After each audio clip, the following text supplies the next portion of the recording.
What's up, everybody? We're live. The project is another great episode. I'm sorry we got kicked off and dropped off. StreamYard was acting pretty wacky yesterday. So was my internet, even though the weather was not at all bad.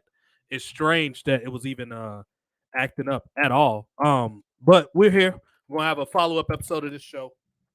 Might have a few guest hosts. If not, honestly, this won't be a very long show because I could do, quite a bit of other things. Shout out to Victor. Shout out to Amari. Shout out to all my new followers on YouTube that I will be shouting out in a second. I want to send an appreciation to everybody because our analytics is literally up like 6,000% on YouTube. So everybody, thank y'all for that. Round of applause. Everybody that was involved, the whole crew. Uh, yeah, y'all are all awesome, man. I really appreciate it. I wouldn't be able to do any of this without y'all. Hopefully my voice is coming through clearly on the mic. It generally does. Um, Let me just tag a couple of these people and we're gonna get into this. What we left off on yesterday, we are just doing a roster of people that may or may not do something in WWE.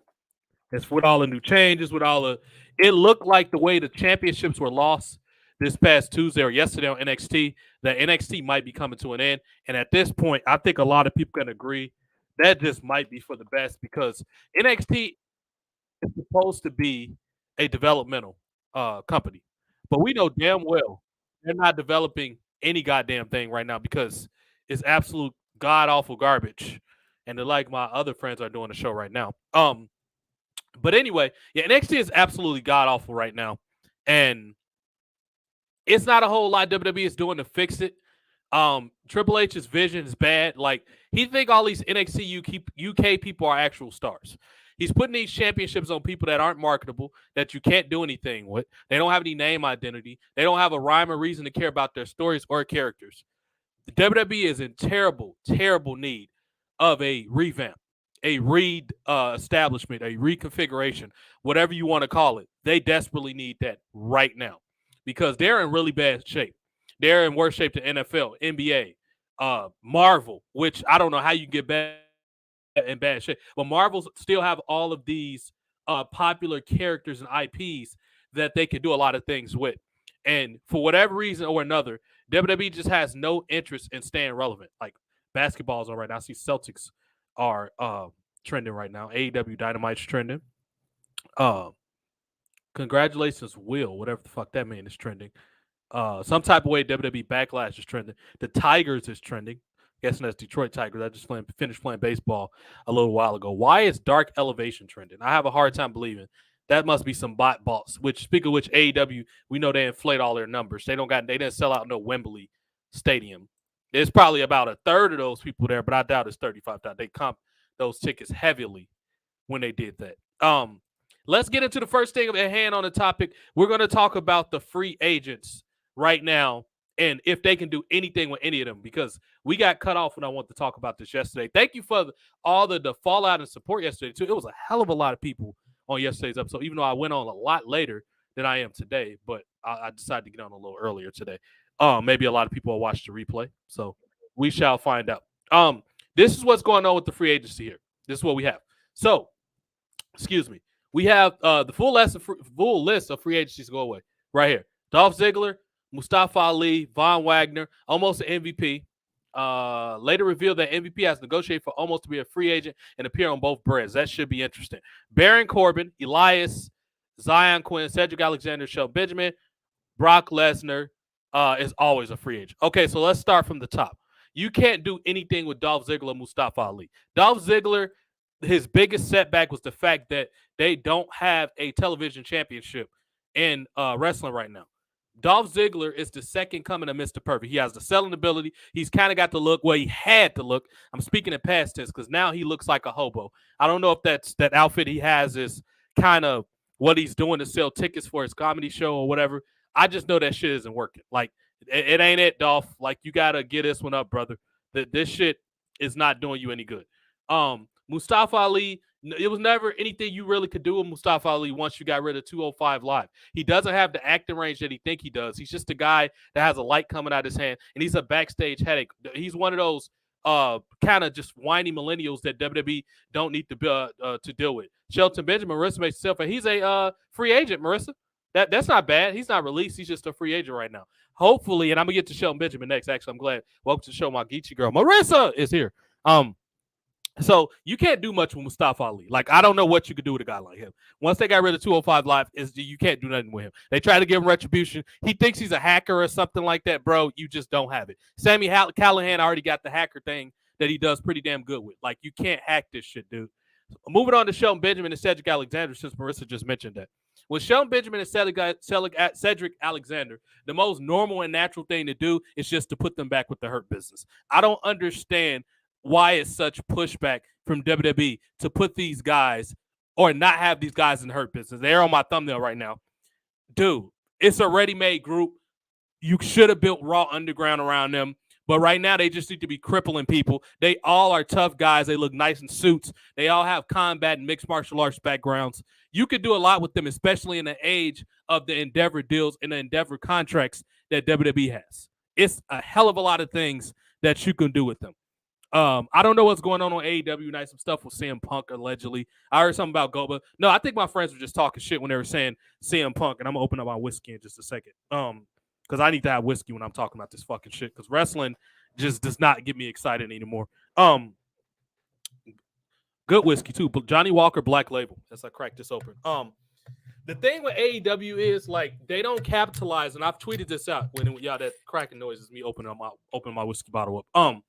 They don't capitalize enough on backstage drama. Hold on. Just took a shot at that Johnny Walker. That's the good stuff. Goes down like water. Very quality Black Label. Y'all need to try this. They don't capitalize nearly enough on backstage drama. We already know that AEW is not this kumbaya shit. Omari just joined us. What's up? What up? What's up? And whoever else is here. Omari, what's causing all this, Kate? And I was talking about how they don't capitalize enough on the backstage drama in AEW. WWE, no professional wrestling company does. Trinity's going over to AEW, not AEW, Impact. And like without Jimmy Uso, you can't really do nothing really controversial. It's not like they're gonna make Naomi twerk like they did with Katie Forbes, which would be something cool for Naomi to do. She's just gonna be another work rate girl over there. And I love Trinity, but you're not gonna be able to stand out at the pack in AEW with any of this stuff. Omari, do you see this list of free agents we got up on here that I got on the list? And we're talking about Shelton Benjamin and Cedric Alexander right as you were coming in. Did you like what WWE did with the Hurt Business when they did that? I did. Oh, no, I'm cooking this nigga right now, bro. Cooking who? This is the nigga talking shit on Twitter. I'm roasting him. All right. When you ready, let me know. I got you. All right. So, Shelton Benjamin and Cedric Alexander just needs to be put back in the Hurt Business. Like, that's the only thing you can do with these guys. Like, the Hurt Business, they walk, talk, look like champions. They are exactly the tough guys that needs to be displayed on WWE television. As far as Von Wagner, I like that he's a free agent. He needs to be on Raw specifically because Raw is a sports entertainment, soap opera driven show. SmackDown's more the sports entertainment side of wrestling. With Von Wagner, I already said what you need to do with him. This guy needs to be you need to make fun because he's a funny looking dude. He has a very weird look, and they need to make fun of that.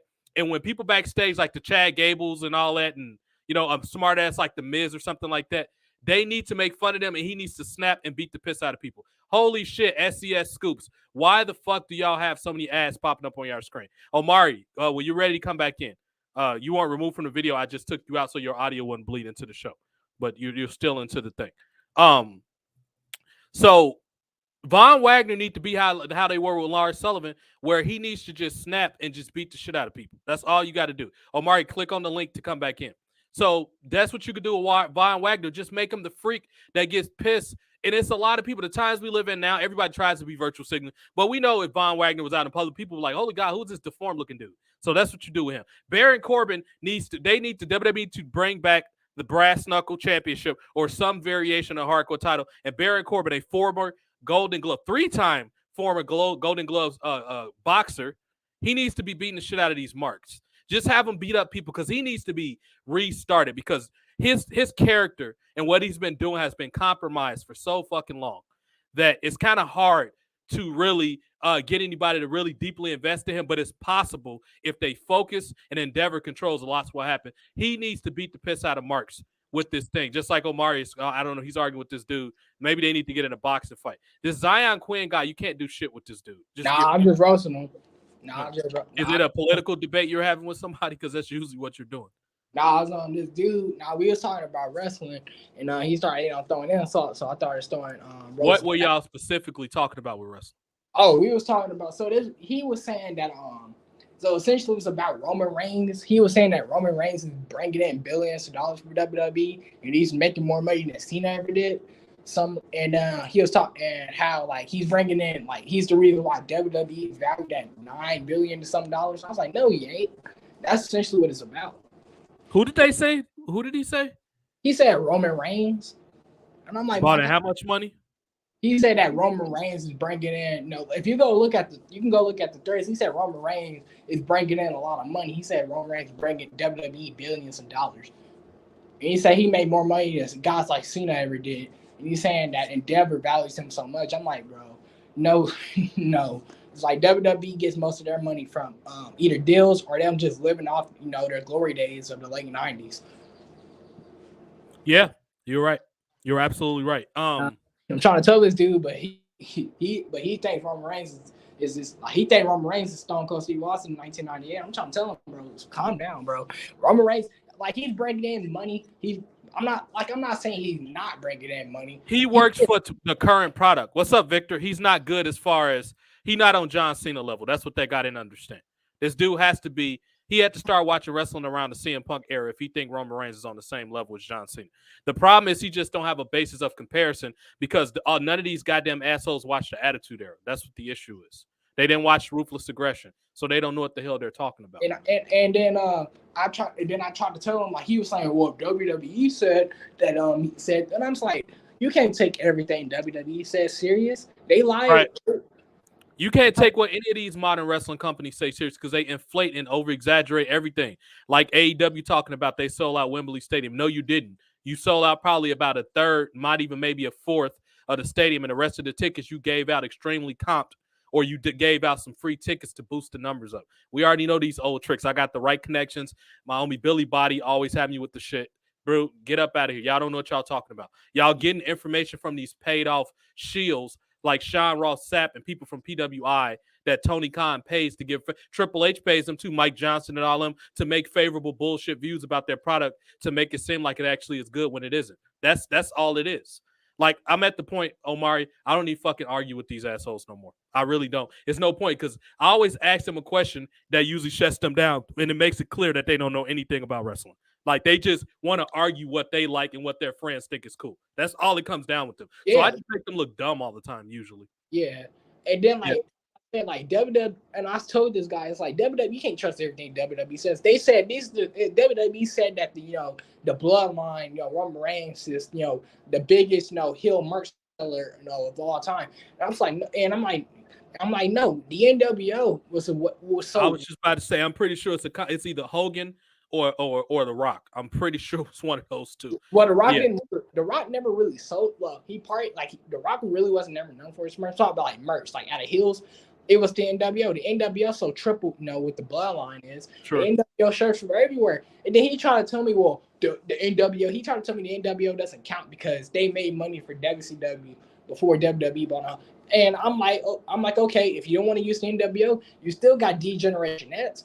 That's a dumb argument anyway because WWE owns the NWO. It don't matter when they sold it for them. WWE currently owns it, so they make all the money now. So that dude sounds fucking stupid. Exactly. And even if you don't want to use the NWO, you still have D-Generation X, who was just as size as the NWO in the late 90s. Slight correction, The Rock did sell merchandise. They just never really focused on it because The Rock was good everywhere else where you didn't have to focus. He sold merchandise. Him and Austin were tied for WWF merch sales. Road Dogg was number 3. The Rock sold merch. Austin was just head and shoulders the amount of merch that was produced. He outsold everybody, but The Rock definitely sold some merch. He didn't produce as much merch, but The Rock sold the merch that he did, the Brahma Bull shirts and shit, the foam fingers. He sold merchandise. He sold a hell of a lot of merchandise.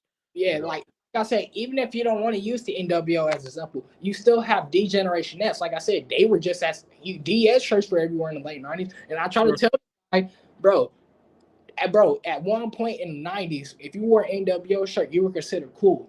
Sure. You know, with the Bloodline. Or Austin 316. The Bloodline is a cool t-shirt. It's a cool t-shirt. Yeah, it's a cool shirt. If you wear it out in to a normal, kids is gonna think you're corny, bro. No, it depends on which one. If you wear that needle mover shirt or head of the table, no. A lot of people got their father's head of the table shirts for Father's Day and Christmas. That's actually, that shirt moved pretty decent. It depends on if you wear like some obscure ass shirt that just say Bloodline, yeah, but the Roman Reigns shirt specifically, you can wear those shirts in public because the needle mover shirt looks like something a person that's a car enthusiast or they like video games, they will wear that shirt because it looks cool. It has a gauge on it, a car gauge. The problem with a lot of WWE products is that it looks dumb. Like most of their shirts look like you wouldn't wear it because you'll be scared to get beat up in public. But that Roman Reigns stuff looks cool. But the dude is way off. They didn't sell more than the Attitude Era. Not even close. Nowhere near as many shirts. He's not out thing is though, know how the NWO was, where you could put the NWO shirt like on anything and it would still sell good. Like I feel like they could have put the NWO logo on like a blue shirt and people would have still bought it in the late 90s. Sure. That's how because the NWO meaning it stretches beyond wrestling. The problem with a lot of these wrestling shirts is they're too insular focused. Like you have to be a hardcore nerd to understand it. NWO also has a lot of conspiracy theories connected to it about how the government wants a one world government and all that. People that don't know shit about wrestling will think that that's what you were talking about. So it's a very ubiquitous shirt. That's why it sells good. Yeah, they're not even selling Cena's levels of peak or like Batista in his heyday. I mean, well, I shouldn't use Cena as an example because using him as a merch example is pretty much like Austin as a bad example. I don't know who would be like a good example from his era. Maybe Batista. I would say Edge. Edge sold a lot. Edge probably sold more merch than Batista within wrestling because that rated R stuff was cool. There was a lot of punk rock fans. Edge was a high merch seller. Undertaker. Who else? I'm trying to think of somebody that was a wild card. MVP sold merch. I'm trying to think of some girls, some chicks that sold some merch. I can't think of any, but after a while I will. I don't want to spend too much time on these fucking stupid marks because we got a lot of people to cover on this. The point is with this mark that we're saying about from me and Amari, that dude, y'all don't know what y'all talking about. That's kind of the end of it. I don't even like giving these people too much airtime because they don't fucking matter that much. They way too insular focused and they're not that important. So let's get to this SmackDown, and they don't all argue with logic. So I'm just not gonna waste my time with these people. I'm so sick of every time I pull up the roster, this motherfucker's right here, this bald, boring asshole. Like, dude, why are you on every fucking roster? Get your ass out of here. I've said a million times what needs to happen with AJ Styles. He's been to Raw. He's been to SmackDown. At this point, honestly, he probably should go to NXT. He needs to help a lot of those people out. And especially since WWE continues to push this bullshit that NXT is a third brand. If that's the case, you can have main roster people like AJ Styles. I would say like the work rate main roster people can be down there. He actually could be NXT champion.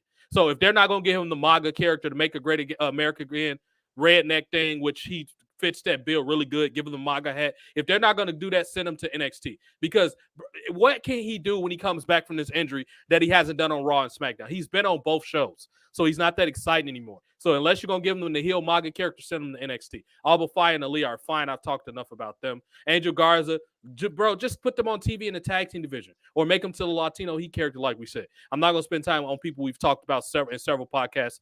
All these people we've talked about. At some point, Montez Ford needs to turn on Angelo Dawkins or other way around. Dawkins, because he'll never be cheered because Montez is the more charismatic person in the group.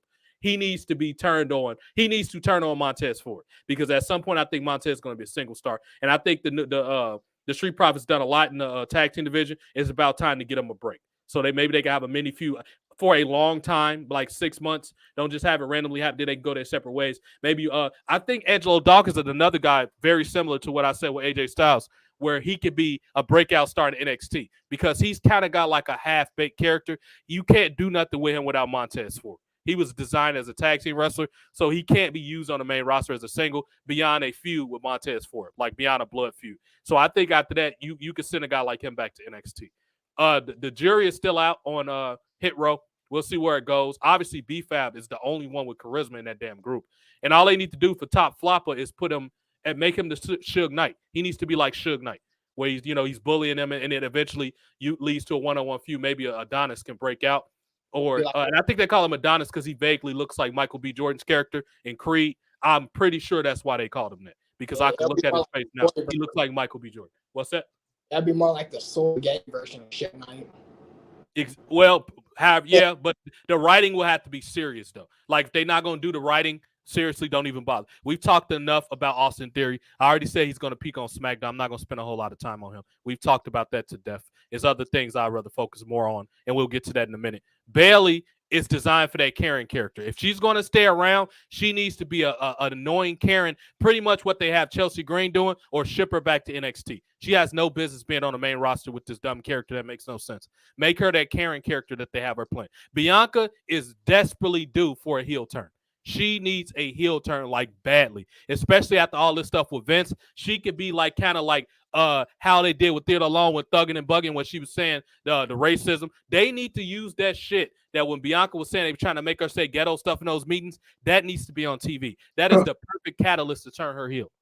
She needs to be complaining to WWE. All I've done for y'all, y'all still don't respect me as a black champion. She will get so much heat because the cucks, SJWs, liberals love Bianca. And boy, would that be a flip. That'd be a dagger to their heart because they're like, we virtue signal. And they'll be so upset. But I think she's kind of run her course for the baby as a baby face for the time being. What do you think, Victor? Omar, what do you think with a Bianca Belair heel turn? Honestly, wouldn't mind it. I really don't. I mean, I wouldn't really care, but I mean, I have feelings towards Bianca one way or the other. I mean, honestly, I think it should happen. I feel like, are they like trying to make her into like the female John Cena? That's pretty much. It seems like it. Yeah, or Bruno Sammartino or something. Yeah, seems like because she's a powerhouse like Cena, so that's probably what they're going for. E is going to be on the shelf. I'll talk to Def about the New Day. I talked about Bobby Lashley earlier. The only thing I'm going to say about Bobby Lashley, dude, he needs to be in a feud with Roman Reigns. The fact that this has not happened and they've been in the same company with each other for over 5 years is ridiculous. Bray Wyatt, we talked enough about. Butch is fine with this character he's doing. He's decent, but they try to make him way too serious, and he's not that good. He's all right, but he's not somebody that you take real serious. Victor says heel turn. He agrees with me with the Bianca demo. Charlotte's doing fine. Just keep her doing what she's doing. I think they need to make it where she's sticking to these smarks a lot more often for making fun of her looks. She shows way too much that the smarks get in her head. And when you're pushed the way Charlotte is, you cannot do that. It takes the credibility away from your character when you let it show that they're getting to you. She's supposed to be like Ric Flair where it doesn't faze her. She needs to be screaming, my robe, woo, costs more than your house. She need to be doing that shit. But do you warrant a lot of that? Because, Omar, you're in the same community as me, as is Victor, with TWRP. Do you think that a lot of the Charlotte hate is warranted? Like, what do you think? They really do a number on Charlotte. I think they're a little kind of harsh to Charlotte. What do you think, Omar? Oh, TWRP? Yeah. I think I like TWRP, but let me say this first. I don't like Charlotte, to be honest. I think she's boring, honestly. Okay. I think she does. I think I do agree. She's had too many facial whatever it's called, plastic surgery. Yeah. But I do think they can. I do think sometimes they probably go a little bit forward. Like they was calling Timothy Stratton a trainee. I remember they used. I'm like, what? I'm like, Timothy Stratton. But yeah, she might be buff. Like she buff, but she ain't a trainee. But they retracted that later when she started dressing a lot more hot when they defined her character beyond the fact that she was just a tennis player or whatever. I think they retracted that and started calling her. They was like, oh, yeah, we made a mistake. She's actually hot. I think they went back on that. But the thing with the facial surgery is that's not just unique to Charlotte. All these women get too much surgery. Carmella gets it. Dana Brooke has it. Natalya. Oh, my God. Don't get me started on Natalya. So I don't think that's something that – I think Charlotte's – my only issue with Charlotte, one thing I want her to stop doing because I don't think how it really helps her at all. She needs to stop doing that moonsault. It looks crazy. I think she's okay, but they need to stop over-pushing her. That's a good point, Victor, because my niece is sick and tired of her, too. My niece loves female, but she's so tired of Charlotte. Dakota Kai, you went out of your way, and I understand you're a lesbian or whatever, but Dakota Kai, dude, I'm telling you, I've seen her in person before. Like 5 years ago, Dakota Kai had cakes. She was thick as fuck. I seen her at a live show in Indiana for NXT. She didn't look as bad as she do now. She went out of her way. It's like she's always screaming, "Look at me, I'm a lesbian." Like she's trying to make herself look worse. I don't know what she's going for. Because one, I understand. I think she dates Shayna Baszler. I think they've been dating for a while.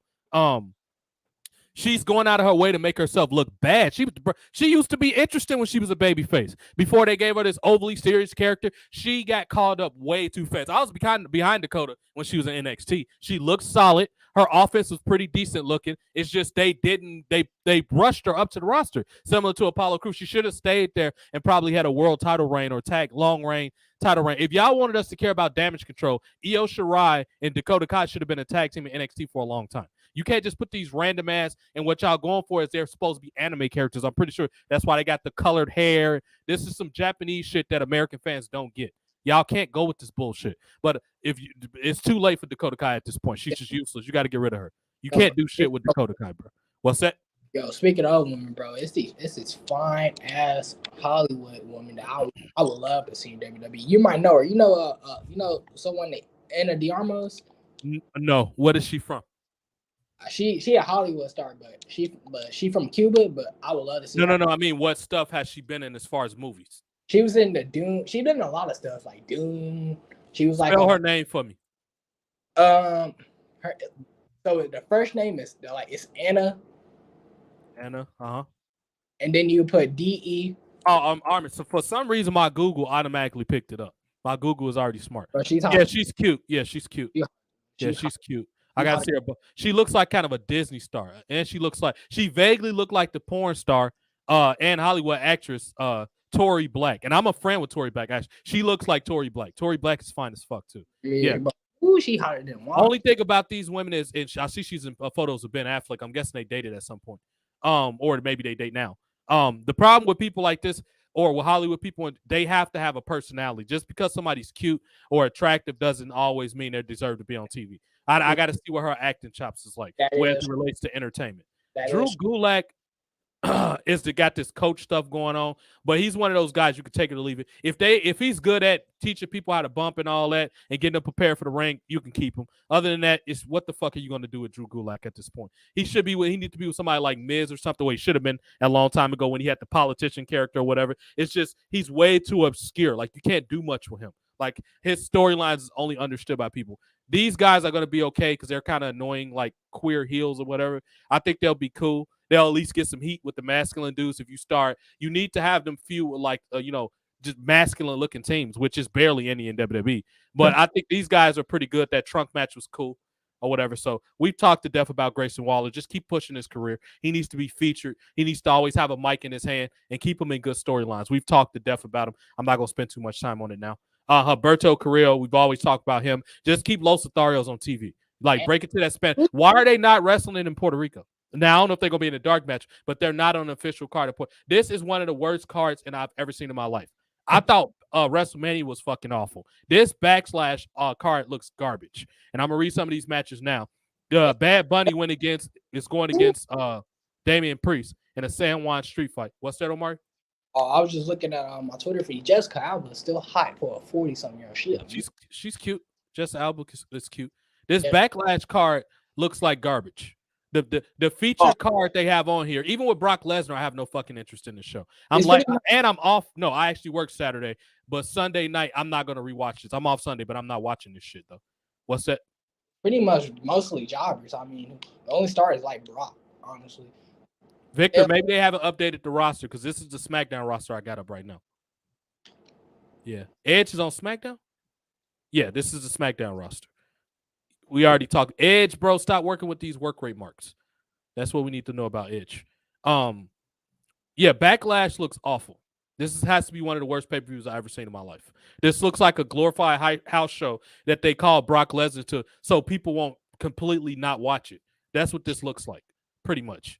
Yeah, so Bad Bunny's the showcase. Damian Priest is fucking boring, dude. Y'all just need to get through y'all head. He sucks, dude. I'm sorry. He's boring as fuck. He's never going to be a star like y'all want him to be. He's bland. He's in bad shape.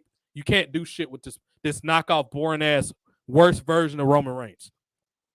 It should have been a lot more hot women. This should have been one of them Endeavor shows where they kind of sampled with putting women out there that's hot to hold cards. I'm okay with it being a street fight, but maybe Bad Bunny should have went against Logan Paul. I think that would have been a much more marketable match. Nobody cares about Damian Priest. All right. Bianca is going against fucking Io Shirai. Who cares about that? Or Io Sky, whatever the fuck her name is now. Nobody cares about that girl. She's cute. She's all right looking, but she can't cut a promo. Nobody gets her because she's only Japanese girl. So you can't do shit with her. You know, she has no business going against Bianca Belair. What were you about to say, Omar? I don't care. I was gonna say I don't care about honestly most of this roster. Right. But let's get through the rest of this. Austin Theory should have just been going against Bobby Lashley. Bobby Lashley, I guess Bronson Reed. The only justification to have this awful ass talent, Bronson Reed, up in here is he should be the person taking the pin. If Lashley wins the tip belt, he should pin him. If Austin Theory retains, he needs to pin Bronson Reed. That's the only purpose this jackass is up in there, because I think they want to keep Austin Theory and Bobby Lashley both kind of, undefeated for a while. I just think they've been ruined. I just think they need to go back to the drawing board. And Triple H has ruined Austin Theory. I mean, he beat John Cena, but he's still not relevant. I think it just takes time. Like he's doing all right now. 3 months from now, if he's still doing the same thing, I would agree with you. But it needs to take time. Like we can't make a decision that quickly. WrestleMania was literally a month ago. It's too soon. That is true. Like you would think after beating John Cena, you at least have some buzz. He doesn't have that right now. Well, that's because Triple H is not behind Austin Theory. Vince is. So the Triple H isn't. Thank God Vince came back in time for WrestleMania, or Austin Theory probably wouldn't even wrestle. I don't know how LA Knight and Lashley didn't make the WrestleMania card, but that's Triple H for you. That is Triple H for you. In the world we live in, Bobby Lashley nor LA Knight, his name is LA, and they were outside of LA for WrestleMania. LA Knight was not on WrestleMania. Jesus Christ. That's retarded. It's beyond stupid. Seth Rollins is going against Omos. This has to be the most illogical match. First of all, Omos doesn't have a clear path right now. We don't know if he's a heel or babyface. The last thing he did was win against Brock Lesnar. So that makes me think he was a fucking heel. Why is he going? Is Seth Rollins all of a sudden a babyface? This match makes no sense, especially not for the Puerto Rican market. Thank God Zelina Vega is going against Rhea Ripley because we have some type of Hispanic person on the card. Both of these people are heels, I think. Or is it Zelina? No, Zelina's a babyface now, I think. She's in the LWO. The LWO doesn't make sense as a babyface. They need to turn on Rey Mysterio, and then Escobar needs to work against Rey Mysterio. Maybe I have a feeling. My spidey senses is telling me that's what they're going to go towards, because by SummerSlam, we need to have Santos Escobar against Rey Mysterio. Maybe like in a street fight. The LWO. I mean, the LWO used to be good in WC. Now, and they were heels on top of that. Yeah, they weren't baby faces. Like I remember watching a segment of the LWO a couple of months ago, where they was at a party and they had like all the hot Mexicans on the lowriders and Eddie, Bullet. That was cool. Sure. They completely ruined it. It's blameless, bro. And that's another problem with WWE. It's that even though I like the whole classic Babyface Hill stuff, you cannot do that nowadays. It didn't work in 1996 for God's sakes. It definitely it can work if it's written properly. You got to write it right. Well, I don't know. Well, true, but in today's age, I don't know about that, because essentially in real life, the bad guys pretty much becomes like the good guys. So I don't know if you can do it. It didn't work in 96. I mean, no, the bad guys not the good guys in the wrestling world. The good guys are usually whoever are the SJW type. The cool baby faces today will be like a Logan Paul if they get casuals back. He could be a babyface with casuals because it's dudes that want what Logan Paul has, that want what Jake Paul has. The problem is the fans are full of SJW nerds. He say morally green character, Ottawa says morally gray characters will always be way better. That's true, but you can't have a roster full of gray characters or everybody becomes the same person. Some people have to be clear cut. I would say it will always be a place for heels because it's always something for people to hate you about. So heels will always exist. Babyface and tweeners, you can always switch in and out depending on what's going on in the world, depending on what's going on in pop culture. Anything with Russia, with white males that are kind of womanizers, all that stuff will always be perceived as heel stuff. The problem is WWE aren't taking characters that have these qualities and making them these characters on TV. The fact that they haven't tried to find a way to get Miro back and the hype of all this Russia shit is absurd.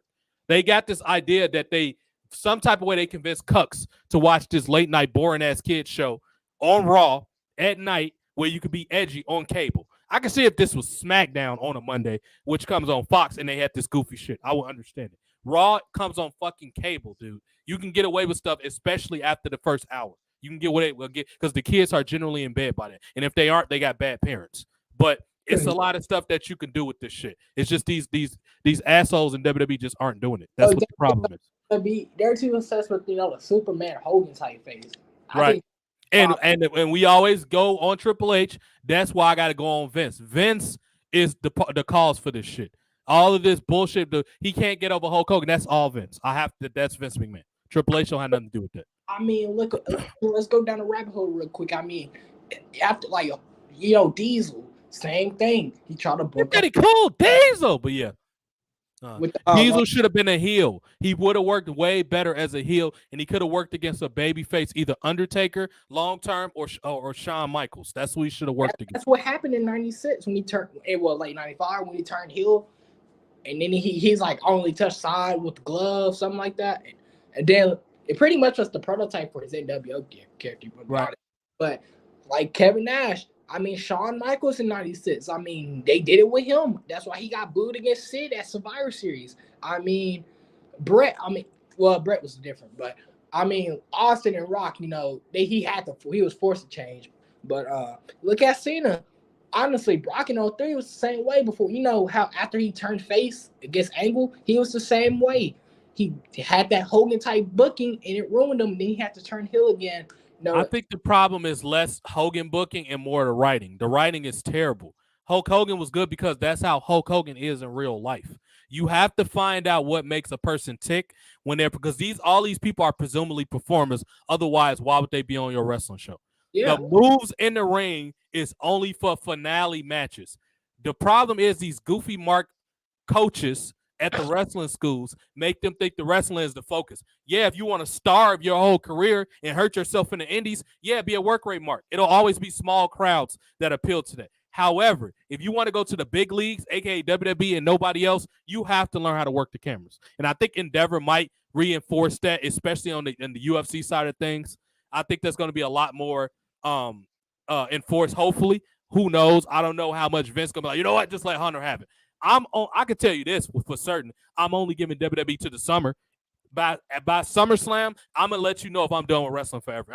It's so much other stuff I could be doing. It's a lot of stuff I could be doing with gaming. I could tap into music. I could tap into politics. Wrestling is not my life. It's just a portion of my life. I guarantee you, August 5th is the cutoff if I'm done with WWE. They lucky I gave them this much time because I want to be done. This is what saved them. If SummerSlam was not 4 hours from my house in Detroit, I wouldn't even be going. I'm potentially going to SummerSlam. If this card is awful, I'm not going. I'm just going to watch it at home. Either way, August 5th is the cutoff. That's when SummerSlam, hella early this year. I think it was in July last year, but hella early. SummerSlam is the cutoff if I'm done with wrestling. If Endeavor has not taken over WWE by SummerSlam, I'm done. I am dead ass serious. I'm done. Because I gave them every single chance from draft. The draft went nowhere. The Royal Rumble, I gave them a chance. WrestleMania was kind of almost like a last straw. I gave them a chance. Now your cutoff is SummerSlam. August 5th, I'm done with this shit. Well, I'm putting too much time and energy. I just don't like it like I used to. What's that? Well, like I was saying, like going back to the Vince Hogan shit, like the Hogan type gimmick worked. Well, it worked because of the '80s, because no other time, the patriotic films and stuff that was coming out during that time. It doesn't work with anybody else. They tried it with Cena. Now, granted, it kind of did work with him, but he was over. He was massively over with the Thugonomics gimmick. Why did you keep him with that gimmick? I didn't mind him developing his character a little bit. I think a large part of why it sucked, his character was dumb with the bright color shirts and the it didn't fit. Like, if they wanted to send him that route, they should have put him in the prototype types. It did. The Jane gimmick only worked for the white rapper character. It didn't work with that. I didn't beat everybody. The Super Sin. They should have put him in tights when he did that. Like, his stuff just didn't make sense anymore. I don't even know what he was going for after that point. Exactly. And he should have changed up his moves too. He should have had more he should have used I know the power bomb is overused. He should have used like that Emerald Fusion he does, like that when you pick him up and it's almost like a side slam that you turn into DDT. That should have been his finishing move. Like the prototype, he needed to change his moves. Yeah. He needed to use some type of weapon. Like when Hogan turned heel, he started whipping people with that belt. Like Cena should have been hitting people with that chain or something like that. That's what they should have did. That's what he would do when he was the Thug. He used to hit him with the chain locker or whatever, like the right. Like, okay, like if you want to keep him as a Thugonomics gimmick, okay. You should have kept him as the military gimmick. You know, the military he had before the color shirts. Yeah, I know what you're talking about. Yeah. I think that was good. I know a lot of people cool. Because it wasn't Thugonomics but I thought it was good. It was peak maturity in my opinion. Even when you went PG, it could have worked. Well, it goes back to everything we've been saying. It has to do with the writing. Anything can work. Modern day babyface now, let's just get into WWE's mind. They can't even get the gay LGBT stuff right. A model LGBT character, right? It should have been the Velveteen Dream, but we already know what happened with him. The only person left that got the acting chops to pull this off is Sonya Deville. She could be a baby face, and she needed to be feuding with Lacey Evans. And Lacey Evans could be saying, I'm against all that stuff. That's against my moral codes. I was in the military. It's no place for gay people. And they could have lied. She could have worked with Ronda Rousey. She could have worked with Nia Jax. The problem is, if the modern day, like a Hulk Hogan character now would be like a Lacey Evans, not Lacey Evans, Sonya Deville, because she's a current character that's dealing with topical stuff that WWE forces down our throats anyway. Why not do it with people that are actually good, like Sonya Deville? That's what they should have did with her. That's what a Hulk Hogan in modern times would be, where she's a babyface overcoming odds. She could have worked a long program with Lacey Evans, who's misogynist, or with her character, obviously not her in real life, but that's what her character should have been. That's what the fucking problem with these. A Hulk Hogan-like character can work if you got good writers. Like WWE just don't have good writers.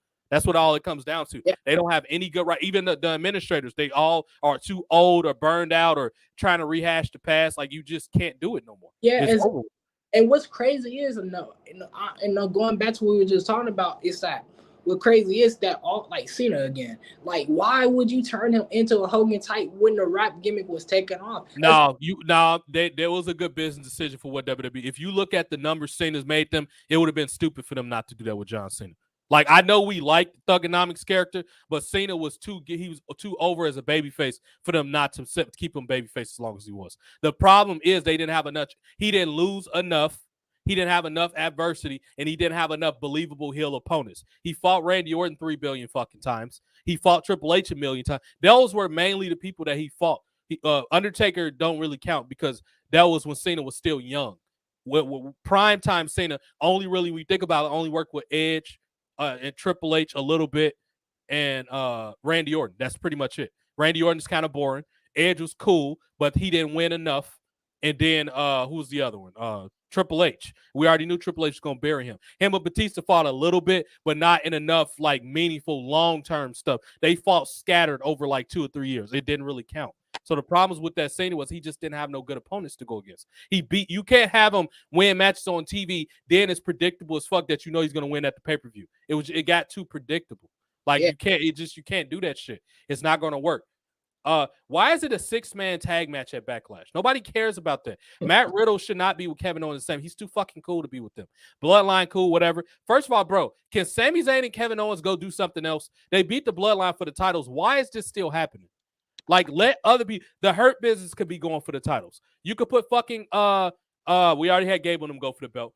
How the cuck dudes with the cutoff shirts, they can go against them. The Creed, but put some new people in this fucking mix up. Like, y'all got tag teams, that's cool. Bring up Harlem Heat, new era. Even though this is not a thing, this is the idea that came out of my head. They need to turn those black dudes in NXT into the modern day Harlem Heat and have Booker T be their manager. Like, they already look like Harlem Heat. Like, just make them Harlem Heat. Can you dig it? Can you dig it? You know? Yeah, your Harlem Heat, bro. Booker T's theme, bro. One of the coldest theme songs ever. Probably the best theme song in WCW. Rap Sheet? Yeah, that song was I'll put it even over the NWO theme. Sure. It was cool. Like, of course, the NWO thing is more iconic, but you talk about quality-wise, I put Rap Sheet. Sure. Right. Especially the one where you have. My favorite version of Harlem Heat is will always be the one with Sherry. I think because, like, this is another thing. Like, we need more valet, bro. I am tired of every woman that comes to wrestling, they have to wrestle. This is so annoying. And a lot of it has to do with these wrestling fans online. Is that they think every woman has to wrestle because if they don't wrestle, then they look down on them because they think everyone because they think the attitude of a woman is just eye candy. It's like no, they not just eye candy. Miss Elizabeth and Sherry were valets. They didn't get in the ring. They were just valets. And Sherry, this is what I loved about Sherry is that with a group like Harlem Heat, she added like a pill to them because she had already managed, guys like Macho Man. I'm gonna be honest with you. I don't think Sherry Martel added anything to Harlem Heat. They just didn't have much for her to do, and I think she was cool with Booker T. No, she didn't add much. They would have been fine without her because Booker T had charisma. They would have been fine. That is true. Sherry Martel. That is true, but I gotta disagree on that. Yeah, Booker T had charisma, but I think Sherry being with them, did she get involved much in the match beyond walking them to the ring?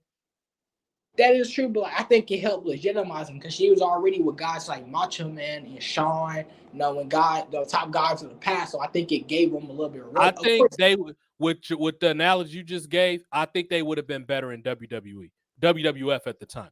They should have went to WWE because Vince and WWF. One thing WWF did better than WCW, which is why they outlasted and they eventually won. They made Vince McMahon produced TV way better. Look how much better the NWO, albeit short. It was short, way too short.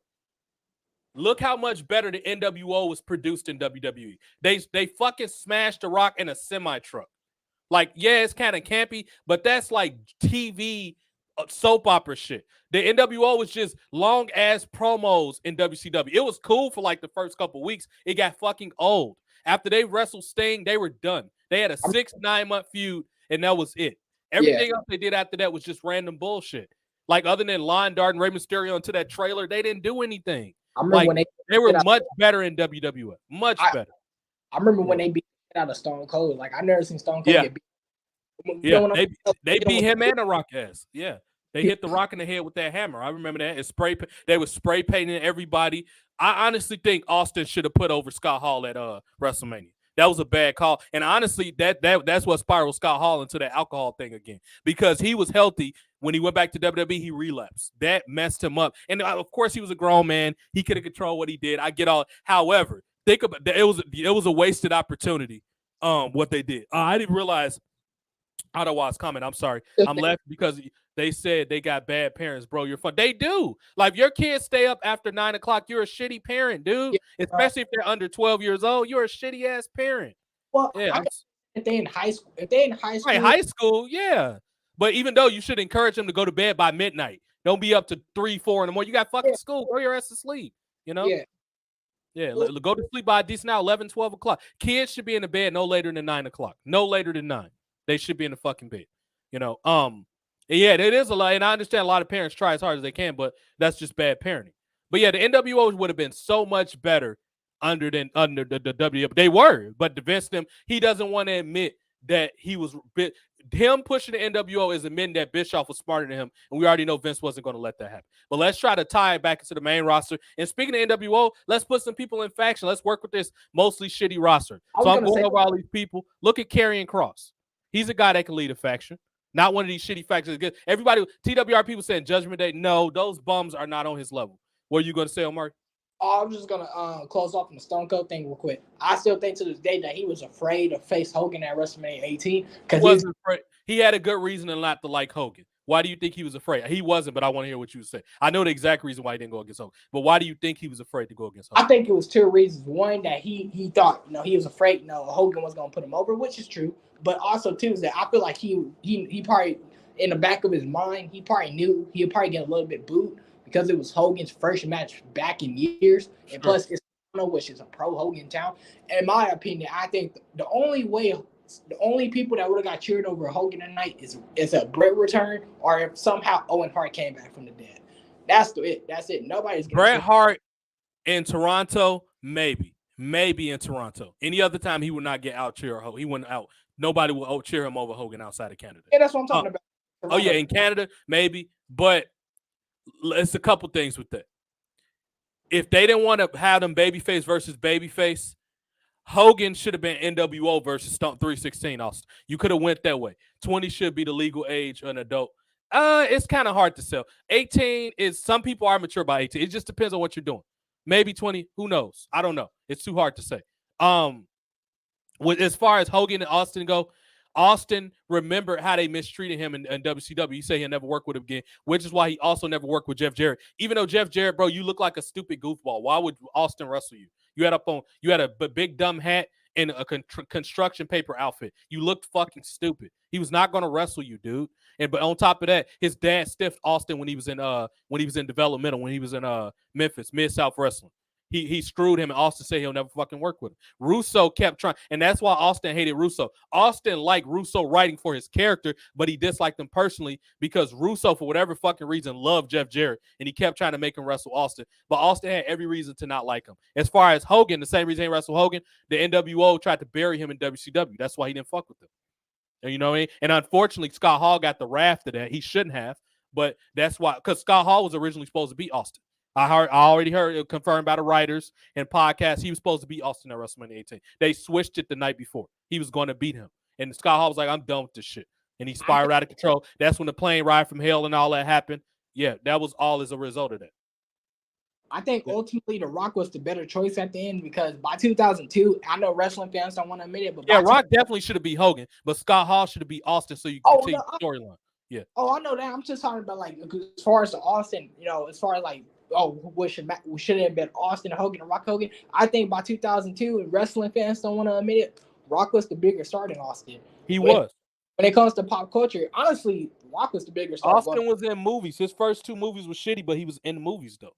Like, and the Scorpion King wasn't a bad movie per se. The acting was that bad. It's just they used shitty, cheap CGI. That's what it made it bad. The acting, The plot was fine. It was an okay action movie. It's just the CGI was terrible. That's why it was bad. Like, I'm sure Star Wars is a good movie with Samuel Jackson. It's just the CGI was dog shit at the time. They didn't know how to use CGI properly.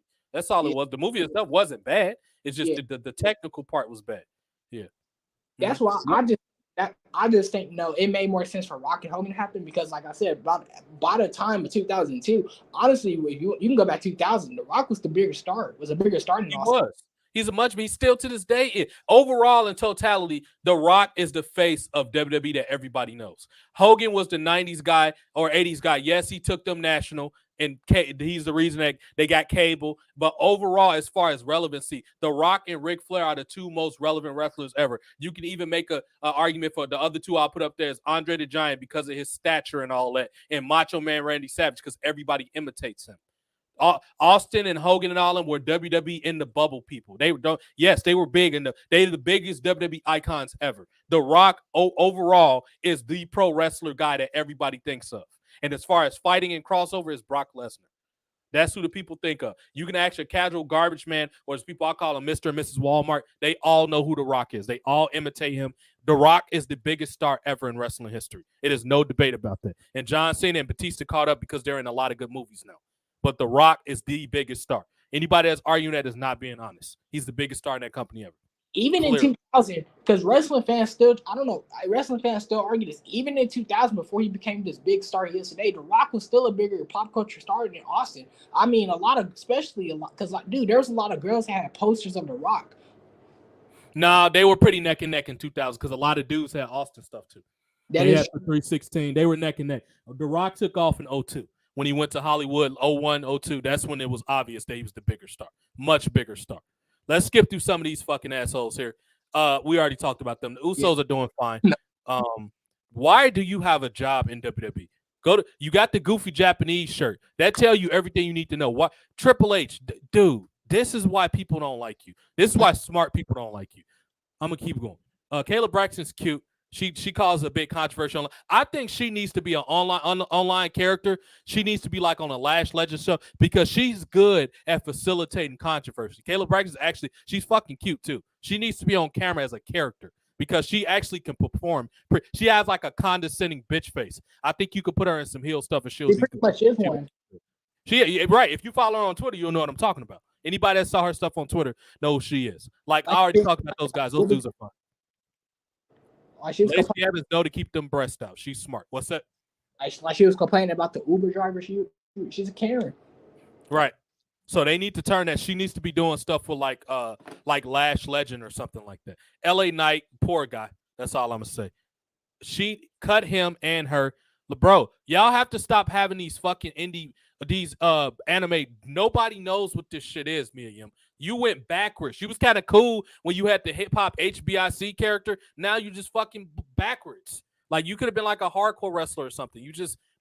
Michael Cole, bro. Thank you for your service. WWE, they need to cut him after Backlash. He needs to be like, give him a severance package and put that motherfucker backstage. Because in addition to adding all these new talents and putting them in place that we're talking about the actual wrestlers, WWE needs to do away with their commentary team, because every time you hear it, you're reminded of why you hate WWE. They have to have a completely fresh commentary team. If you're not going to get Booker T and JBL and probably who will be a third party, they're not going to ever get Jim Ross back. They got to have a straight up commentary guy. Maybe Dave Marquez. They need to get Dave Marquez. What's that? Does Jim Ross got beef with WWE? They got beef with him. The only beef with him is what has always been. He refused to. JR is a very outspoken. He don't play political bullshit games. He's not with all that. Look how many times they tried to bury him on TV. He kept a straight face. They don't like the fact that he can crack them, and they can. Vince don't like people that have to depend on him. He will ruin his own company. This is one of the major. I love what Vince done to raise the Walt Disney wrestling and all that. It wouldn't be wrestling without him, and I appreciate all that. However, we know Vince McMahon has a huge ego. He will ruin his show to prove that he's in charge. He's done it several fucking times, and it's a really dumb, counterproductive way of thinking, but that's what he does. Jim Ross is the guy that put WWE together when you think about it. He signed all the Attitude Era people. He managed the budget, and he's the voice of WWE. They did not want him around. It's just that simple. What's that? What you going to say? I said, now that you put it like that, I did hear rumors of how Vince McMahon and Triple H were salty of The Rock when he left or Hollywood in 2004. Of course they were, because he proved that they didn't need them. He didn't need them no more. Stone Cold makes bad choices when it comes to movies. He just don't get in the right roles that he's supposed to be in, or they're just not high quality films. But I honestly think they love Austin because he never actually became a big Hollywood star. Nor did it took Batista. It took Cena forever. He eventually came one, but Vince gave him his blessing because John Cena was there forever, so he gave John Cena a pass. So that was what the thing with that. Pat McAfee. He needs to be more of a manager in commentary. He gets annoying quick on commentary. He was cool for like a week, and then after a while, he becomes too much. Yeah, so he has a great personality. He should be a manager and not a commentator, though. Yeah, I think great personality. He's just kind of annoying to listen to for 2 hours. Yeah, he's kind of overrated. People talk like you think people talking about Jim Ross or JR. No, Jim Ross. Anybody that says Jim Ross is overrated is being dishonest. No, There's I'm talking nothing overrated about Jim Ross. I'm talking about like how people on the internet talk about McAfee. It's like they're talking about Jim Ross. Oh yeah, nah, those people. No, he's an okay character type guy, but he's just not. He's not interesting to listen to for over 2 hours. It gets old fast. Rick Boot, we already talked about him. Mysterio, just keep doing what you're doing with your son. Get rid of this motherfucker. He doesn't add nothing. We talked about all the Scarlett. Just keep her on TV. Shanky, it's time for you to go, bro. Sheamus needs to be gone. Everybody here is don't get me started on Stephanie. Why do y'all have them on multiple rosters? Just put them in the administrative part. Why the fuck are they on rock like they're wrestlers? Get them the fuck out of here. Tamina has run a course. Thank you for your service, but it's time for you to get the fuck out of here. Top Dog, we talked about him. Wade Barrett, boom. He needs to come out of retirement and be in a hardcore division. Zelina's fine. We talked about Zelina Vega already. Okay, now let's go over and review and look how many credible people you could do. Now we need to be looking at people and what belts they can go for. Okay, so this is SmackDown, and I'm going to go back to Raw because this is something we didn't get to do on Raw yesterday. When it's come to talking about SmackDown, if you're going to have him as a MAGA character, he can go against Roman Reigns. Otherwise, you kind of force to turn him on a babyface. So you got to keep the goofy gamer jacket shit he's got going on because I'm hearing that he's a high contender to go against Roman Reigns. So that kind of compromises that AJ Styles. So maybe, but Austin Theory's a heel too. Is Austin Theory on some? Who's the Intercontinental Champion? No, Austin Theory's on. Yeah, he's on SmackDown. The IC title's on, or the US title. I'm sorry, it's on SmackDown now. So he's likely going to feud with Austin Theory. What did you say about AJ Styles? I would like to see him redo his feud with Waller. Now that Waller's on SmackDown, I like that feud. I don't know. It has to make sense. To me, in my mind, both of them are heels. So it's just hard to do that. They're both. I will use AJ Styles. Waller can work with like Montez Ford or something like. I'd rather him work with Montez Ford because Montez can sell a lot of his offense, and Montez is a natural babyface. So Waller need to work with a guy like that, or like a let me see, Lashley at some point. He could work with him. Edge. He could work with a babyface Edge. I will have Waller first feud be against Edge. Have him have a lengthy feud against Edge where he's trying to hurt Edge's neck or something like that. That's what you could do with Grayson Waller. Have him like kind of how Randy Orton was with that legend killer, just with more personality, obviously, because Randy Orton didn't have that much personality. But Grayson Waller can be like a modern-day legend killer because Austin Theory's already kind of doing the pretty boy, more of like a Ric Flair type thing, where Grayson Waller can be more like a Randy Orton. He could be trying to break Edge's neck. I think that fits more. We could do that. He doesn't remind me of Orton. He's too charismatic to be a young Orton. He reminds me like of a young Cena, if that makes sense. No, I mean, as far as him trying to hurt the old guys is the way he can be used. Yeah, that's what I mean by that. He could he could work with all the old dudes and try to injure them. Even when Big E come back, he could try to re-hurt Big E's neck. If they gonna keep Big E as a single, he could have a feud with Grayson Waller. He could try to re-injure. Just have him try to cripple everybody. Have him use like a mallet or something like they use for cricket, and he could be trying to hurt people with it. Like you got to use props and shit like that. The way I see it, with Theory and Waller, the way I see it is that Theory reminds me of a young Orton, and Waller reminds me of a young Cena. That makes any sense? Kinda, but kinda. Yeah, but we got to go with what's on the roster that we're looking at. Like this is what WWE has right now. Like maybe they could flip that later when more people that make sense to work with him becomes available. But you can't just say, "Oh, this guy is like that guy," and it has to make sense in the storyline. Yeah. So we got to go with what's available. And looking at this shitty roster, I thought Raw was bad. This is not that much better. The only additions that they really got is, and ironically, most of them are black. Austin Theory, he's not black, but I mean outside of the black people. Austin Theory, B-Fab, Lashley, Bianca Belair. Waller, that's what, 5 people. Edge, 6. Usos is already here, they don't count. Cross and LA Knight were already here. They just need to be used better. They literally only have 6 people that's worth talking about on the roster. 6. That's it. This roster is about what, 20-ish people, 25 maybe? 1, 2, 3, 4, 5, 6, 7, 8, 9, 10, 11, 12, 13, 14, 15, 16, 17, 18, 19, 20, 21, 22. Actually, 21 because this girl doesn't count. 20 because Michael Cole doesn't count. 21, 22, 23, 24, 25, 26, 27, 28, 29, 30, 31, 32. We already at 30, 33, 34, 35, 36, 37, 38, 39, 40, 41, 42, 43, 44, 45, 46, 47, 48, 49, 50. Holy shit, it's over 50 people on this roster. I would say roughly about close to 60. And you only have 6 people worth talking. 6 worth talking about. That is a 10% of, like, this is god fucking awful. Like, I can't believe how bad this is. This is terrible. They need Jim Ross back signing talent fast. Yeah, I mean, or somebody with fucking a brain to sign some talent, because these people that are currently here just they just not it. Like, this shit is this is not gonna work, dude. This is fucking awful. But yeah, the women's, I don't even know how you justify having women's tag team titles, especially 2 separate now that they have the NXT women's title. Like, it is not enough women that deserve to go for titles.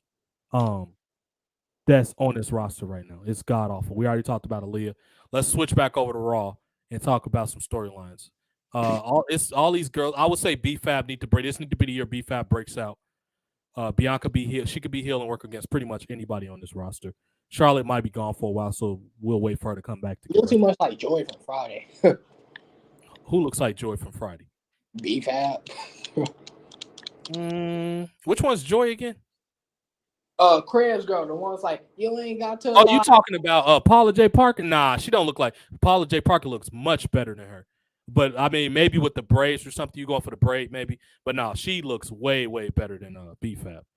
She still looks good at like 55 years old. She's like what? Yeah, she's like 55. She still looks better than her. Milk.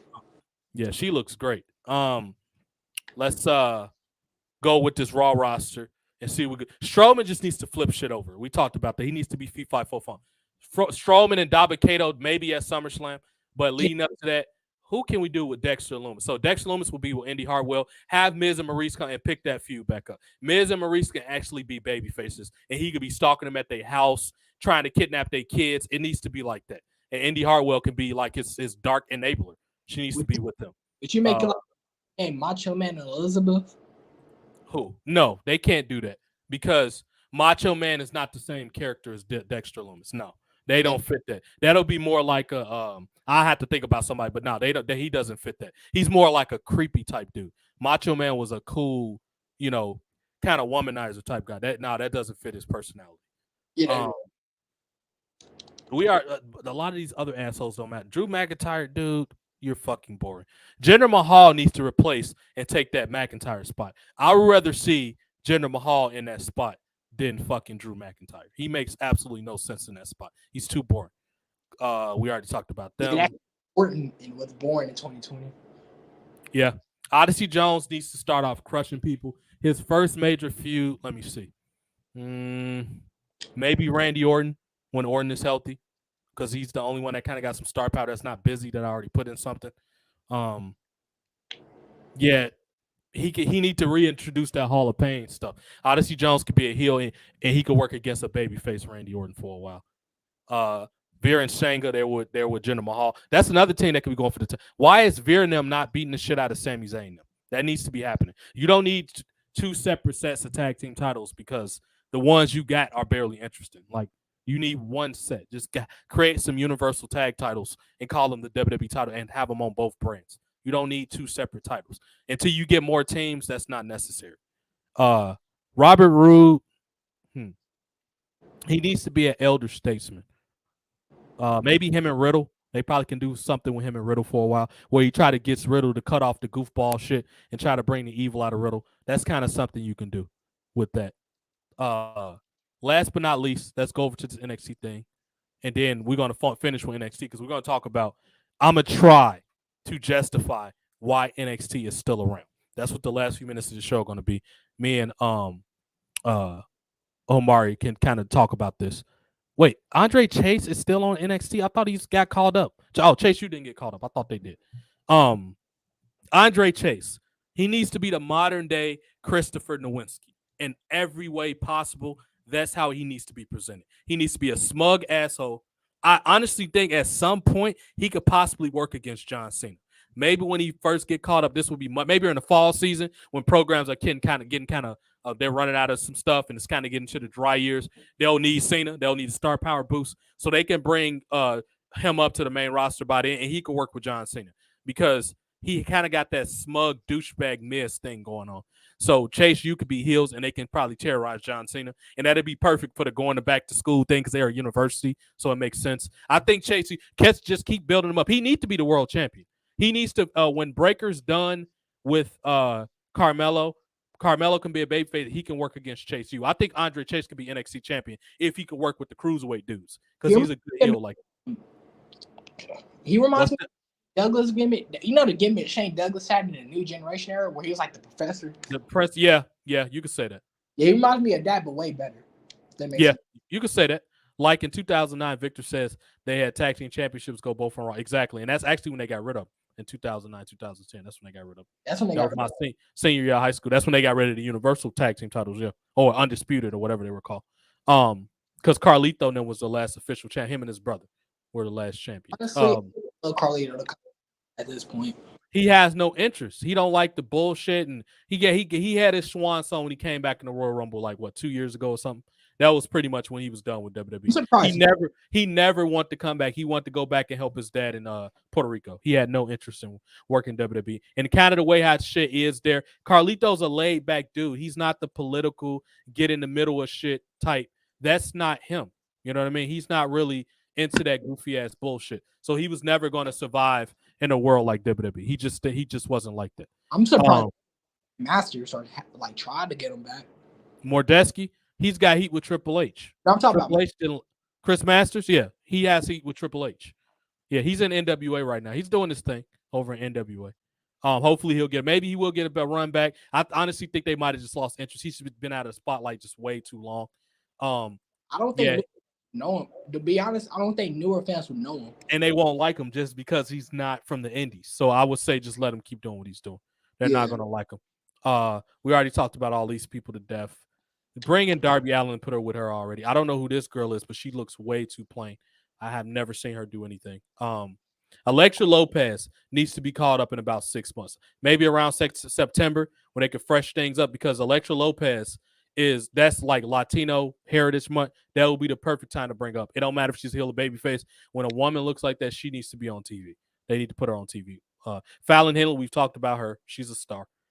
Maybe at some point she could chase the title and then come up to the main roster. I don't know if she needs the title, but she would probably be a good person to chase it. Gigi Dolan needs to be a long-term champion somewhere.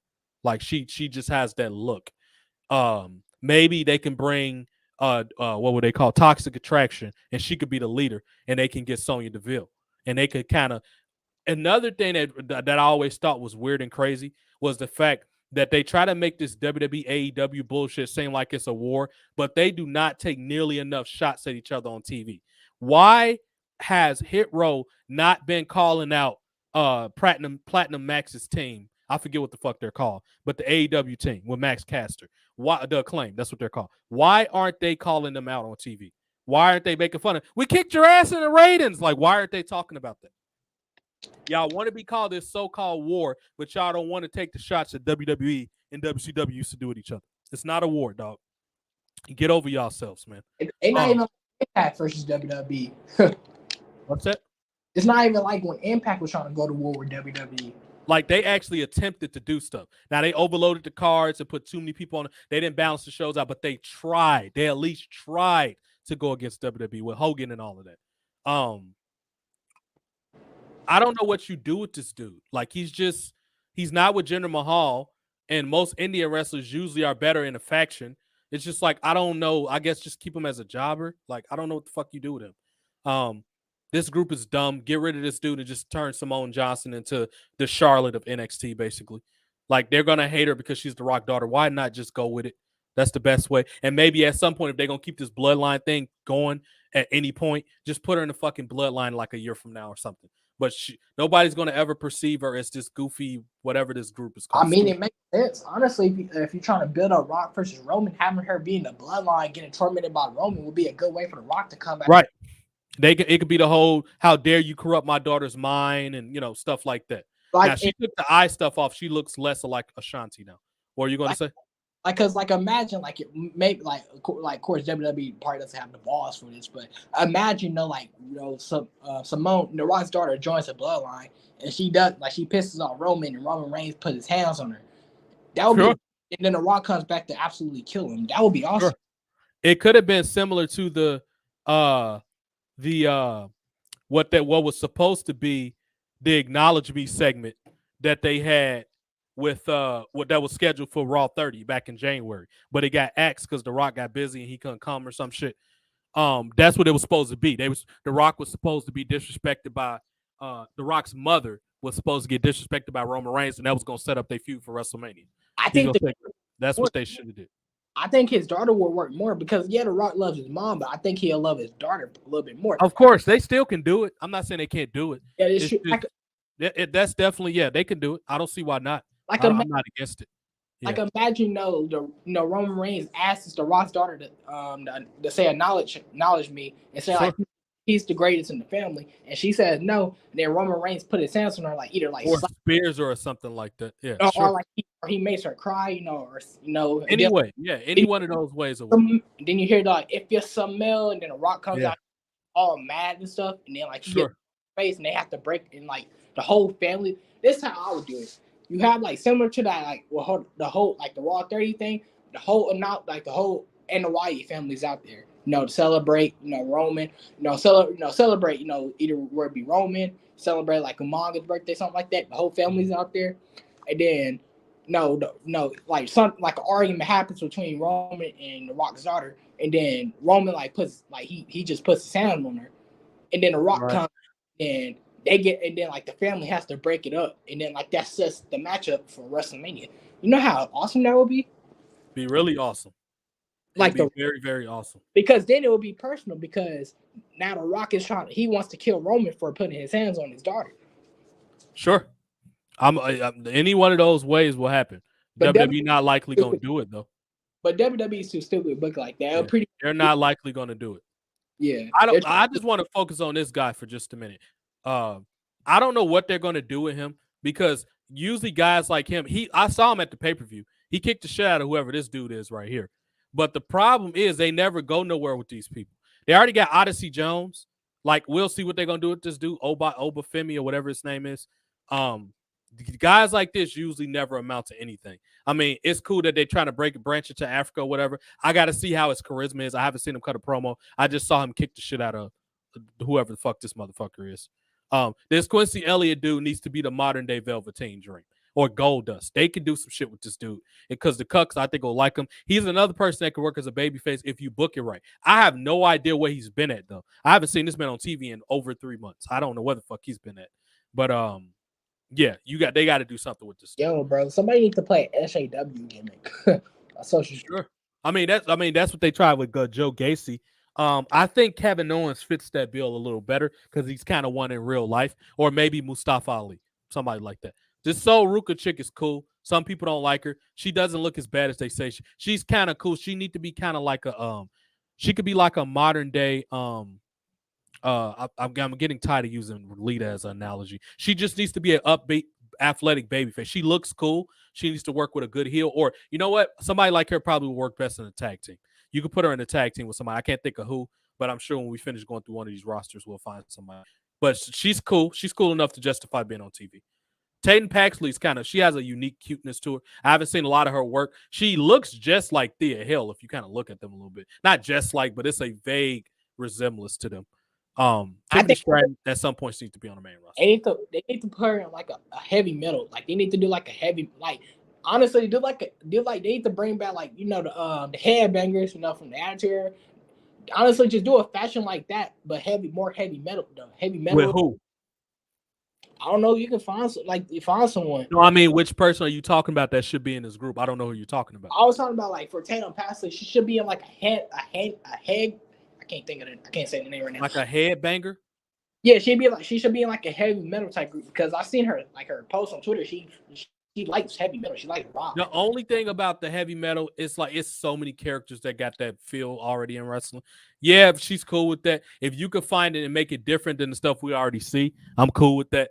But that's kind of what Judgment Day is. They're supposed to be, even though they call them Judgment Day, they should be called like some type of heavy metal name. Because Judgment Day doesn't make sense for them because they not like a dark cult. They look like punk rockers. Like that team doesn't make sense. Then they got Dominic Mysterio as a cholo. Like, come on, dude. Or they can do a grunge type group. I mean, the 90s nostalgia is high. Do a grunge type group. She looks like a grunge. Like she can be in a grunge group. Who knows? It's hard to tell because WWE is just awful at producing stuff at this point. And I don't know how much of an interest the SJWs or casuals have in grunge music anymore. Sure, do it. See if it works. You just have to see if it actually works. I think it could because the 90s nostalgia is high. So sure. Nirvana, people are still wearing Nirvana shirts, so why not? Yeah. Okay. Let's see what's left. This roster is awful. It's just this is NXT. Now let's count the amount of people they got that's stars. They might have about 30 or 40 people. Holy shit, is a lot of them. It is so many people that need to be cut. Let me do this in 5 or 4 so it's faster. 4, 8, 12, 16, 20, 24, 32. Hold on one second. 38, I think.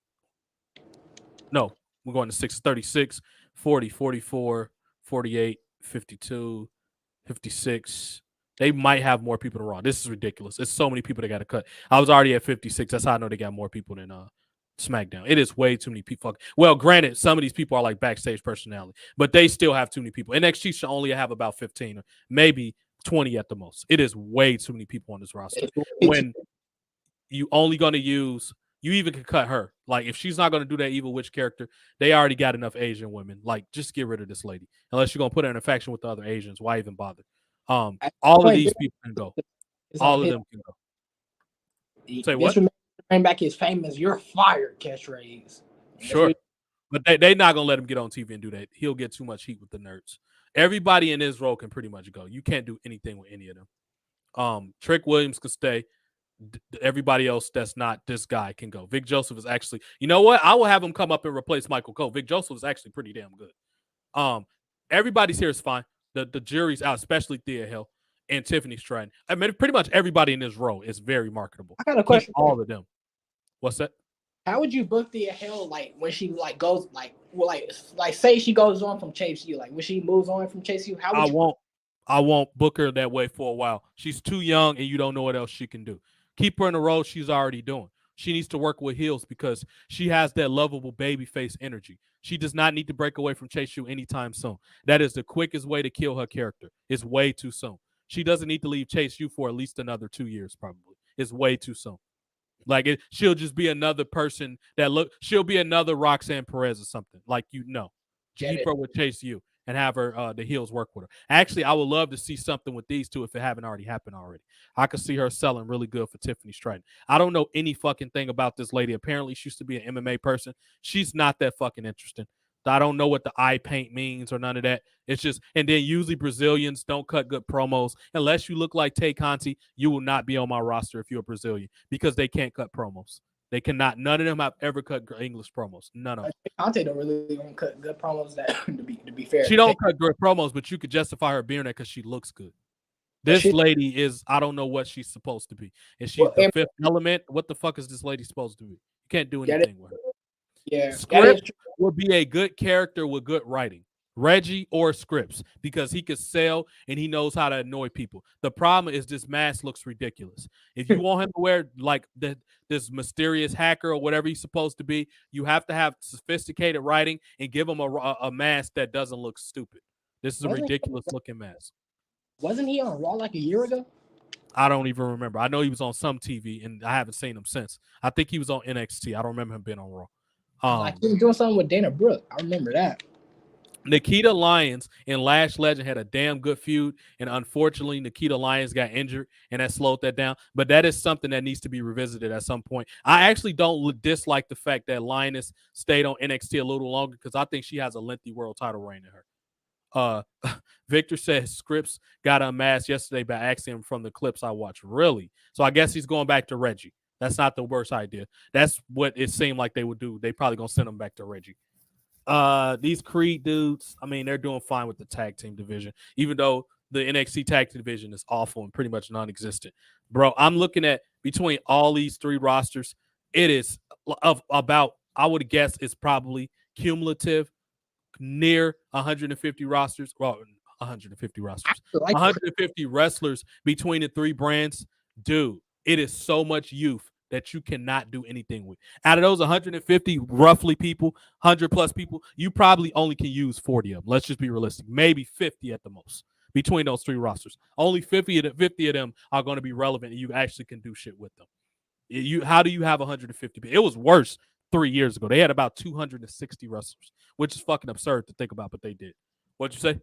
I said I actually like the Creed brothers. I think they're fine. I'm just saying, like, they don't have no competition in the tag team division, though. That is true. Especially with the Elton boys or whatever they call, they're gone.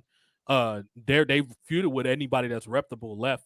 Is this dude supposed to be Taz? Who the fuck is this guy? I don't even know. They're very old school. The thing I like about them as tag team is that they're very old school. They remind me of like an old school tag team, like the Steiners. The only problem is they're a little too slow at times. They're way too slow wrestling sometimes. But they've gotten better, and they actually are a lot better on the mic than I expected them to be. They're actually way better than I expect them to be. Maybe it might be something you could do with them and Braun Strowman, like have them just flipping shit over or something like that. They need to work with maybe D'Angelo and them. It's a lot of people they can work with. The Street Profits, they can work with people on the main roster. Booker T, you need to be a commentator, dog. Last but not least, let's finish off on something fun. Now, let's open up the overall roster, and we're only going to focus on the females that we're going to turn into valets, strippers, or card girls. That's what we're going to do right now. That is the perfect thing to close off the show. Go, dance. How? Very overall, very underwhelming roster. This is one of the worst rosters I've ever seen in my life. It's way too much youth. A lot of them, you don't even know what they are. Like, you can't do nothing with them. She's fine at what she's doing. Alexa Bliss, please bring back a Moment of Bliss. Maybe her and Aaliyah can do some stuff. These are like two extremely hot women. Like, have them do stuff together. Aaliyah's got like a bubbly personality. Maybe they will click or something. But the Moment of Bliss stuff was actually quite damn good that they were doing with her. She needs to be the mainstream announcer because she has a great voice for ring announcer, Alicia Taylor.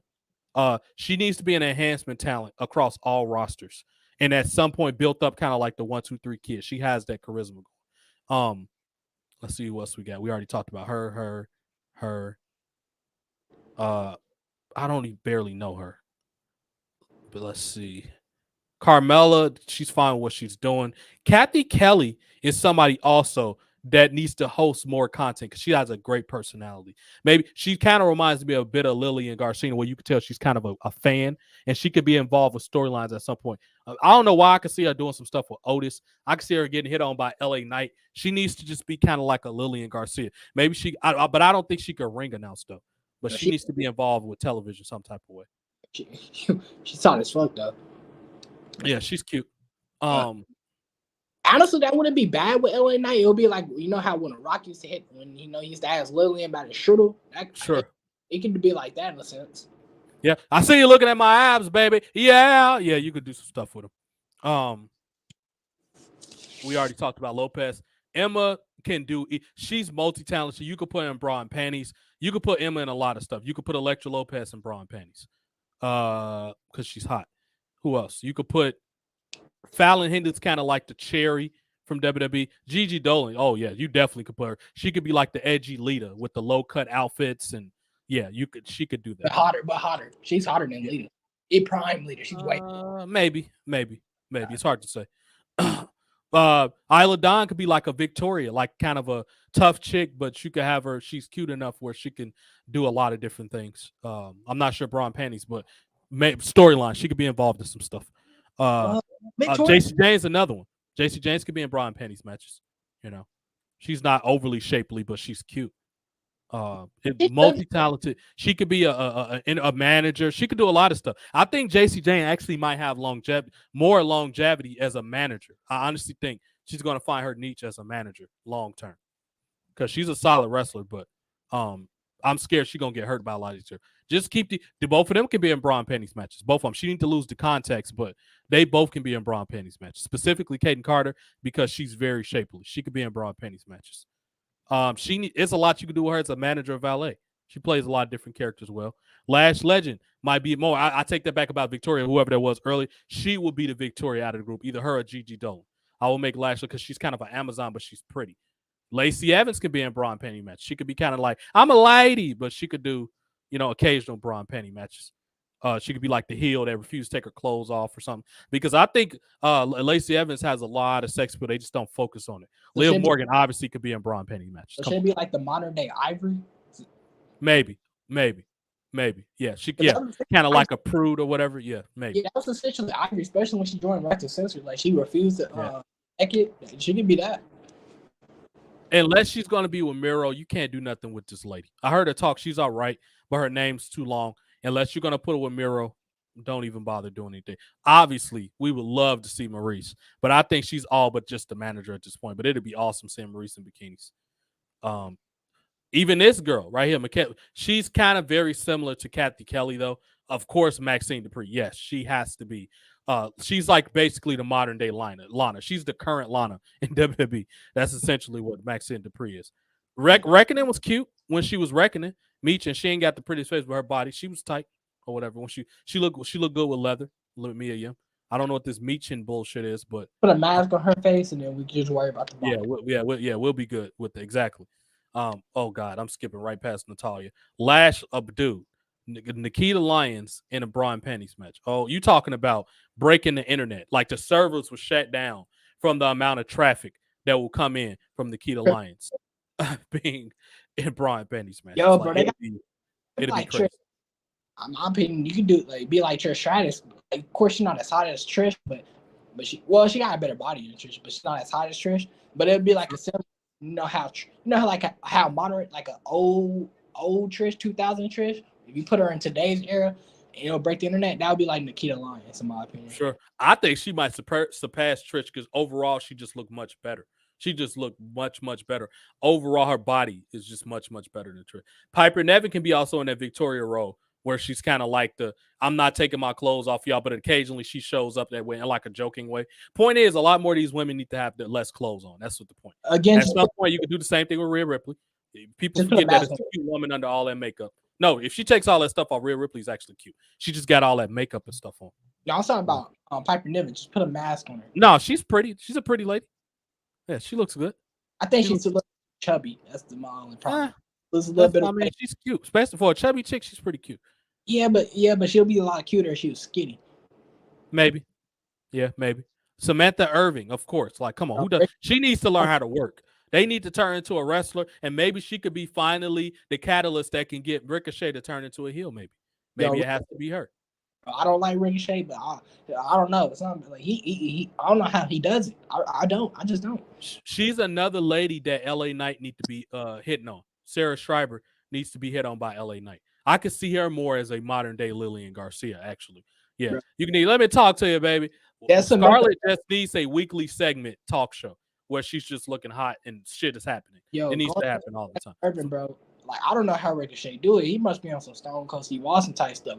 I'm backstage. I don't know how he does it. You mean allowing her to walk around? You mean? No, I'm talking about like how he pulling on these hot women. He must be on some Stone Cold Steve Austin 1990. I mean, Ricochet's he's a handsome fella. I mean, he's a good, and then he comes off as a very charming person. And women like gentlemen. A lot of them, and he got the mixed kind of vague DNA. He looks Hispanic, black, white. He's got that like ambiguous Roman Reigns look. So he pulls off a lot of and he's a great athlete. He keeps himself in good shape. I can see why women like him. Ricochet is shredded to the gills. He's what Finn Balor would be if he wasn't such a twink on the down low. Because Finn Balor got all the quality, and he's old. Finn Balor's old as fuck too. He's like 40-something. He's old as hell. Triple H, these old dudes. I don't know why. Shotzi Blackheart. If y'all don't think she's hot, dude, go back and look at Halloween Havoc from like 2 years ago. This woman is hot. That is the modern day Lita. Like, if we ever seen one, that's Lita right there. She's just got green hair. That's it. Sonya Deville's hot under all that stuff, but she's more designed to be like a serious character. But she don't get it twisted. She looks good. She looks good, but she's too much of an SJW. She has a great body, pretty. She messed herself up with this goofy colored stuff. Like, why? This is the worst thing you could have came back with was colored hair, because you just blend in with everybody else. Like, there's nothing special about you, Tegan Knox. You should have been like a condescending foreigner. That's what you should have been, because she's from Australia or some shit like an SJW, automatically lose points in my book.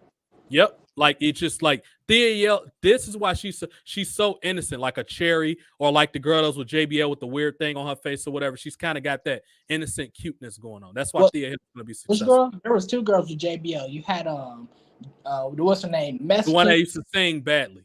The one that used to sing. Okay. I can't think of her name right now, but she sung. Jillian Hall. Jillian Hall. Yeah. I thought you were talking about like the girl. There was, because he had two. That girl that was with him real briefly. No, the one that Randy Orton pooped in her shoe or whatever. No, not that girl. Amy Weber. I'm not talking about Amy Weber. No, not her. I ain't gonna lie, bro. She was hot. Ooh, she did look good. A lot of those girls in that Diva search look good. A lot of them. In the Diva search, we got a lot of stories. We got Marie side of them. We got Eve Torres. We got Ashley Mazzaro. We got a lot of Christy Hemme. We got a lot of people. You can say whatever they want. Candice Michelle. Candice Michelle was probably the breakout out of all of them. And Maurice, right under a Maurice, she was. Yeah. Indy Hartwell. She's like cute when she dresses herself up right. She's cute. Indy can be fine. She's more like a Maurice type. Not Maurice, but she's just Indy Hartwell. Indy Hartwell's fine. I don't know if I want to put her in brown panties on, but she's cool. Zelina Vega might be able to be in. I think her physique might be a tad too small to be like. I always say, the biggest quality was Zelina Vega. She dresses like she's super hot. She's not super hot, but she dressed like she is. Like, she carries herself like a G. That's what I like about her. But that's pretty much to wrap up. Backlash is going to be awful. WWE, TikTok goes to the bell, coming up with y'all with all of this after Backlash, Endeavor going to full effect. Y'all need to make some noise with this Raw and SmackDown needs to be the last episodes of the Triple H era. After Backlash, we need to implement everything. Even if Endeavor doesn't officially own WWE yet, everything needs to start getting into rotation as far as building these rosters up and making them a lot more believable than they currently are.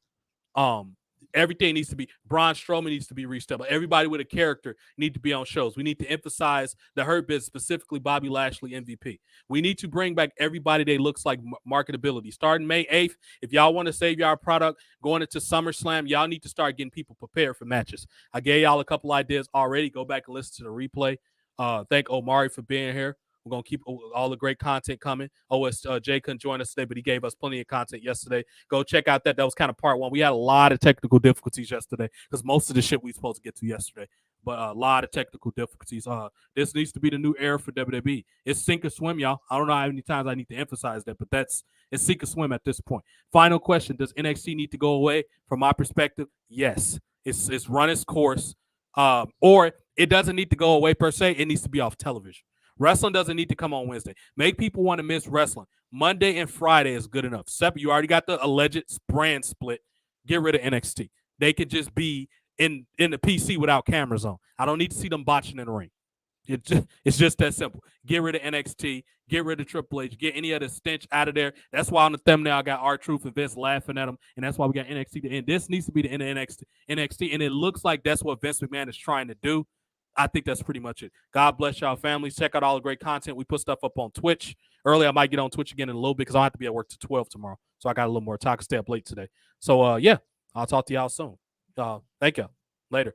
Follow all the content on YouTube. TJ The Prodigy. That's TJDA Prodigy. All lowercase letters. On Twitter, it's TJ Time 1991. Honestly, just follow me on Twitter because everything, my Twitch, YouTube, is all connected to Twitter.